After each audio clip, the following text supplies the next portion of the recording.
Tadi saya melihat cuplikan videonya, beberapa melihat cuplikan videonya. Di video detik-detik terakhir, pertama kuasa hukumnya mundur, terus yang kedua Bu Novinya walk out bersama laki-laki yang namanya siapa ya? Giri. Jadi keluar dari preskon ya. Terus ada lagi juga tadi video sebelum preskon yang saya lihat, beberapa videonya sedang berdiskusi. Terus ada telepon, ada yang menghubungi Denny Sumargo, juga ya. Tadi saya melihatnya itu. Pada pokoknya kalau kita lihat dari sisi komunikasi, pertama tadi saya lihat ada di waktu meja bundar, Ibu Novi sempat mengatakan saya tidak sepakat, saya keberatan, ingin pihaknya Denny Sumargo menjadi pihak terkait atau diikut sertakan. Itu bahasanya tadi yang saya dengar ya. Terus mohon maaf, Bu Novi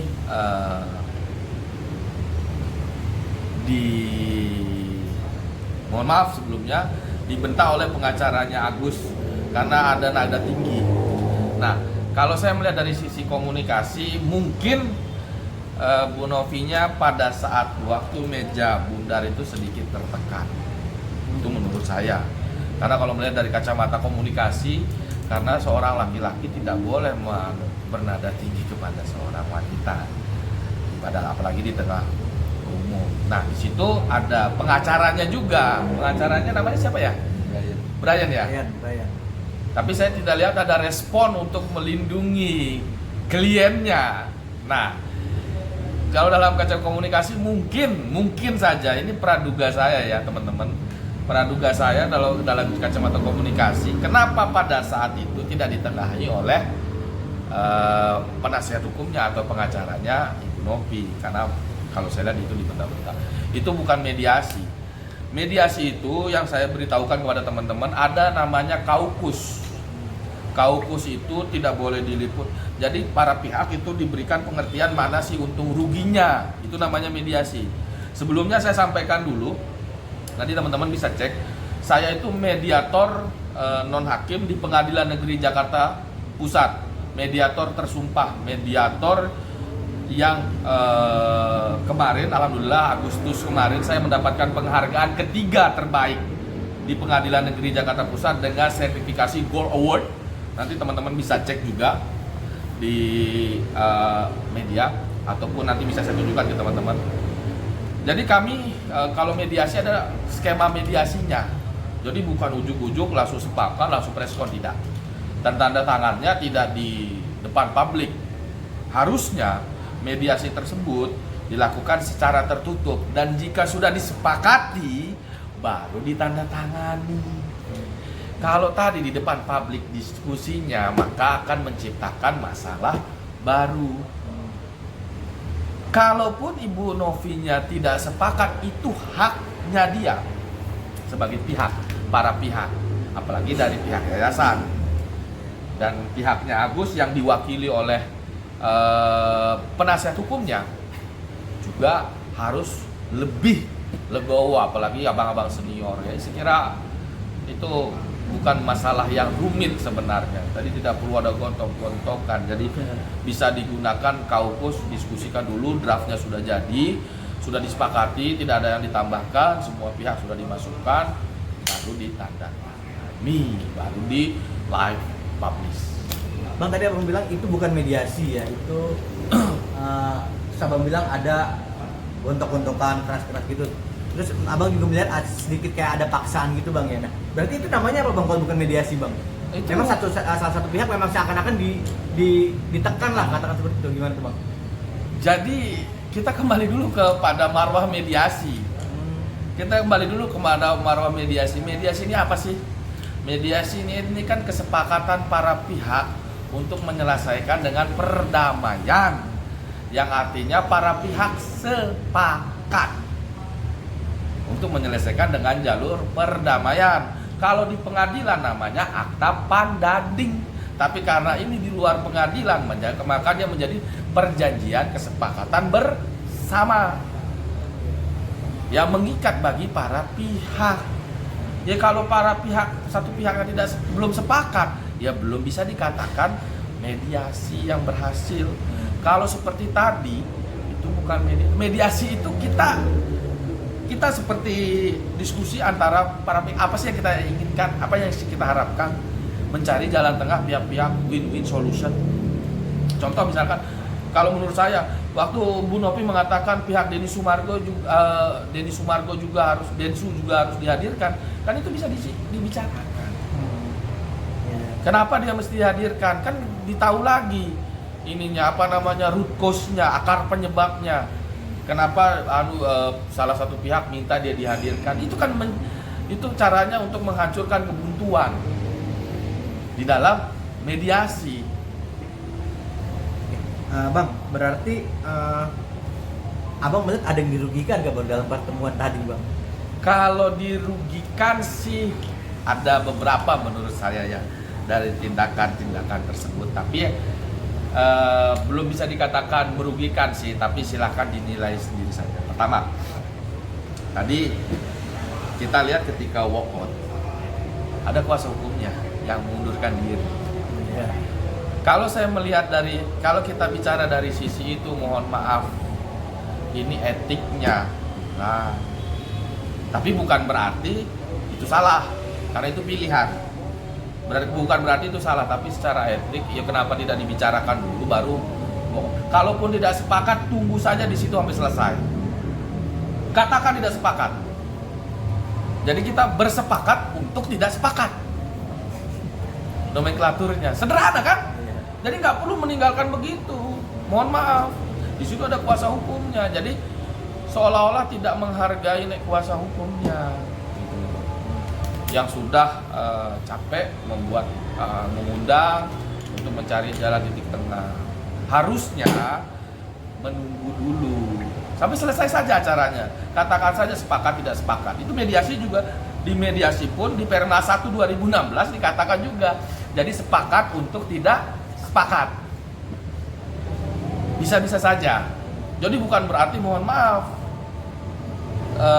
mengatakan kalau tidak sepakat ya sudah, tapi nggak usah tinggalkan begitu. Jadi seolah-olah, mohon maaf. Jadi pesan komunikasinya dilihat publik adalah rekan pengacaranya kenapa siapa? Bang Brian ya? Bang Brian. Jadi ditinggal begitu saja itu tidak etis. Saya juga tidak membenarkan hal tersebut. Tidak etis. Terus mediasi disiarkan secara langsung itu etikanya seperti apa, Bang? Itu sah-sah saja. Sah aja ya. Tapi sah-sah saja, tapi idealnya sudah ada kesepakatan. Sudah ada kesepakatan nih, sudah ada akta pandadingnya, sudah ada akta perjanjian bersamanya yang nanti kita tanda tangani di depan muka umum, di depan media, di depan biar dilihat masyarakat Indonesia agar tidak terjadi kegaduhan-kegaduhan seperti itu. Kan Bang, seperti itu. Bang, ditegaskan lagi berarti pihak yang dirugikan itu menurut kacamata Abang itu dari pihak Novi, Bang, bener gak, Bang? Pertama, ada menurut saya di sini ada dua orang ya, dua pihak yang dirugikan. Saya nggak mengatakan orang, tapi dua pihak. Jadi kedua belah pihak ada merasa dirugikan. Pertama, seperti yang tadi yang kita sampaikan di waktu meja bundare, kalau yang saya lihat videonya, tapi saya ini hanya presumption of innocent, praduga tak bersalah. Jadi hanya pendapat secara etimologi, secara keilmuan berdasarkan ilmu komunikasi ya. Ya itu kurang baik juga bentak-bentak seorang perempuan di depan. Enggak sih, nggak usah bentak-bentak begitu. Kita bukan jagoan. Jadi biasa aja gitu. Kan bisa dengan halus kita bicaranya dengan seorang wanita yang lagi di depan umum seperti itu. Jadi nggak perlu bentak-bentak. Nah di situ juga penasihat hukumnya juga harus melindungi kliennya. Kan ketika Anda diberikan kuasa, mau dibayar atau tidak dibayar, di situ kan ada kata-kata di surat kuasa adalah membela kepentingan pemberi kuasa. di dalam maupun di luar pengadilan. Jadi apapun bentuknya ya ada. Apalagi dibentak-bentak seperti itu nggak boleh. Pasti saya akan jawab, nggak usah bentak-bentak klien saya. Seperti itu, sederhana saja kok. Nah, terus yang kedua, tadi mohon maaf, pengacaranya juga dirugikan. Kenapa dirugikan? Karena dengan kurangnya komunikasi tadi, walk out seolah-olah menyampaikan pesan komunikasi kepada halayak publik, Anda tidak berkomunikasi dengan pengacara Anda.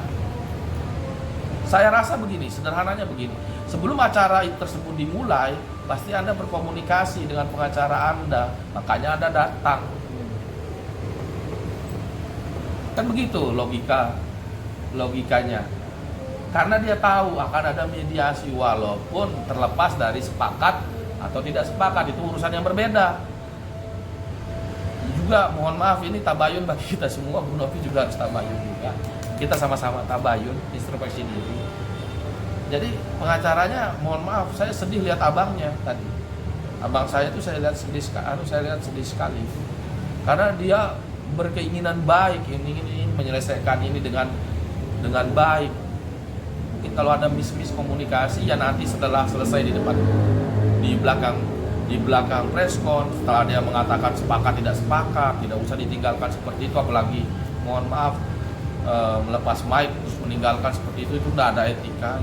Kita ini kan sama-sama orang berpendidikan dan kita mempunyai attitude. Jadi ya mungkin ini hanya tabayun saja. Mungkin juga karena habis dibentak-bentak tadi, jadi mungkin beliau sedikit agak emosional. Mungkin ya, ini hanya pendapat saja. Tapi silahkan dinilai sendiri oleh teman-teman. Terus yang ketiga tadi, yang dirugikan adalah pihak ya Agus sendiri. Di luar apapun bentuknya, ada meme yang mengatakan Agus A, B, C, D, itu saya tidak menanggapi hal tersebut. Tapi yang saya lihat adalah karena lamanya perdamaian ini, jadi pengobatannya jadi sedikit terhambat toh.